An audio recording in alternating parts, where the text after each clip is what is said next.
I'm studying a lot of course, metronomic chemotherapy and anti-angiogenic drugs, but with the perspective of pharmacokinetic and pharmacodynamic biomarkers, including pharmacogenomic biomarkers and pharmacogenetic analysis. Biomarkers in metronomic chemotherapy are a nightmare. What I'm saying, because it's very difficult type of research, because there's not a lot of randomized phase 3 clinical trials. So we have to do pilot studies with small number of patients. And so the study that, the people that are looking at biomarkers in metronomic chemotherapy usually are doing hypothesis generating studies. Of course, not validating studies, because needs a randomization, and that's the main difficulty in the field.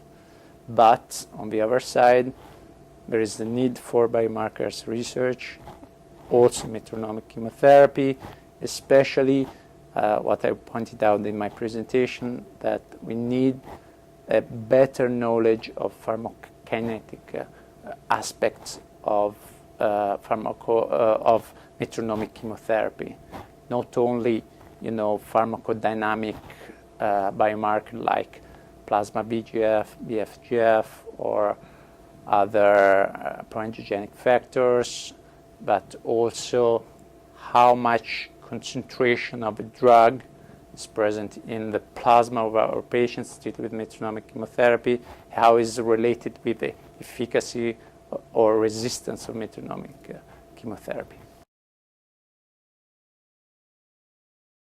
Actually, of course, I have a pharmacological background because I'm a clinical pharmacologist. So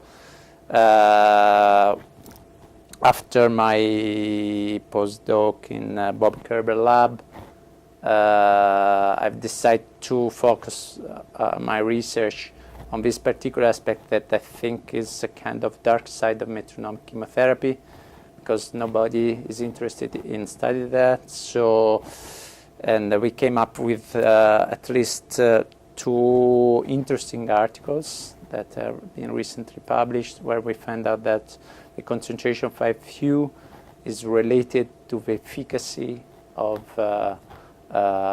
metronomic UFT in colorectal cancer patients. So is a kind of predictive pharmacokinetic biomarker for this kind of therapy.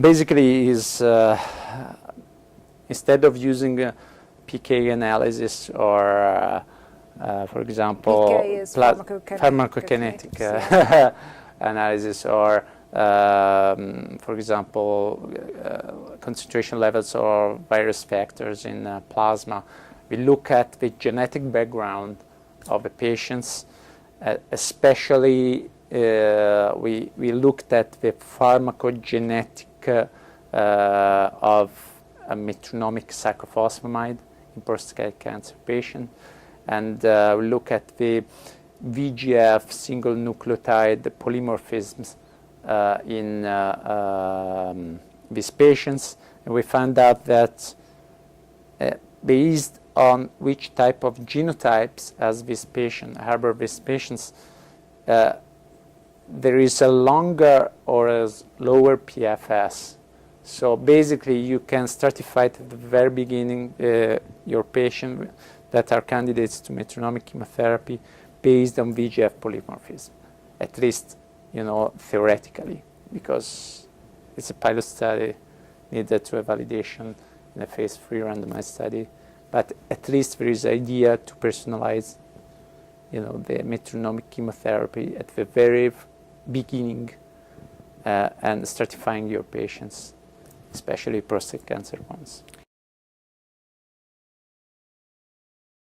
This is called pharmacogenomics or pharmacogenetics because these RNA transcripts or genotypes are related to the response of a drug or the toxicity of the drugs. But of course, in metronomic chemotherapy, toxicity is so low that the only way to study this is as a predictive biomarker, pharmacogenomic biomarker of efficacy. So basically, it's efficacy of a therapeutic approach. Okay, and you look at the RNA transcripts or EGF or single nucleotide polymorphism, but also many others. As an example, in tissue samples, you can look at the mutations. It depends on what you're looking for. But in our mind, there was a genetic background of the patients, of the host, not of the mutation of the tumors that lead to a better response to metronomic chemotherapy. Yes. Well, of course, it's a pilot studies. We have to remind that. So they need validation, no way.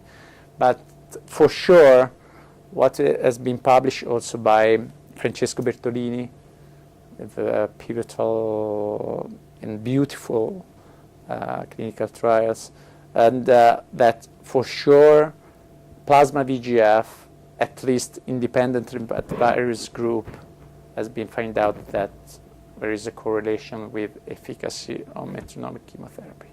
Lower VEGF concentration, better is metronomic chemotherapy. But not only in patients that we've seen this, but also, for example, in animal models like pet dogs. We have made a study on that, and we replicate what we have found in patients. So for sure, the data are there. But of course, there are so many mechanisms for metronomic chemotherapy. So you can add, tumor biomarkers or other biomarkers in the next future to inquire and to investigate also other possible mechanisms that are going on with metronomic chemotherapy. So that's one. Another is a pharmacogenetic that we have found as a VEGF SNPs, especially the promoter region of the gene VEGF. And another one was we found is the gene expression of the cadherin in prostate cancer patients that actually was inspired by work of Bertolini of 2004, and we published that in 2009. And so ecadherin is a marker of people that will respond better? Yeah, bicadherin basically is a marker of viable circulating endothelial cells. And in people that do not respond to metronomic cyclophosphamide has higher levels of transcript of bicadherin gene. Instead, people that instead respond, that has stable disease, for example, has lower levels of RNA transcripts of a gene and maintain stable during all the time of the therapy. Yes, it's nice to have a marker, pre-treatment marker like genotype, or at least after the very first injection of your or administration of your drug, like a PK biomarker, pharmacokinetic biomarker, sorry. And yes, that's the best picture that you can have. But of course, there could be also after 2 months of treatment that still have the option to change, your therapeutic approach, as shown by Francesco Bertolini, and or after 3 weeks, as we presented some data that we will publish soon in prostate cancer. So, yeah, Of course, it's less interesting biomarker after 2 months, 3 months, 4 months of therapy, because you cannot really change and affect the prognosis of your patients.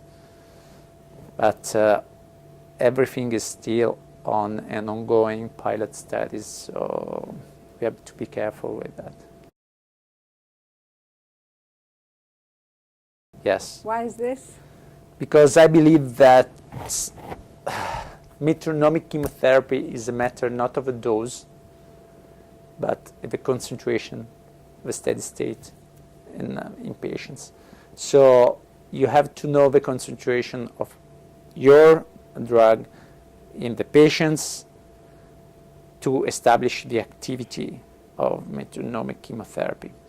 And you know, in terms of principle, you can monitoring the concentration of your drugs in your patients during the therapy, and so you can adjust the dose based on your single patients to maintain in the range of activity of metronomic chemotherapy. I've worked with metronomic chemotherapy for almost 15 years, and the future is not easy, but with the, as also Nicolas, André, and Edi Pascu have said, probably if this global initiative with metronomic chemotherapy can really change or help to change the perception of metronomic chemotherapy in oncologists, and may help to do more research on this area. Because honestly, research on this area is a kind of niche in the scientific community, and we go further. We need a wider, community to see what we have done in these years and how strong are the basis of metronomic chemotherapy, built up with preclinical studies, pilot studies, now starting with phase 3 clinical studies. So there is a strong background to be used to go ahead.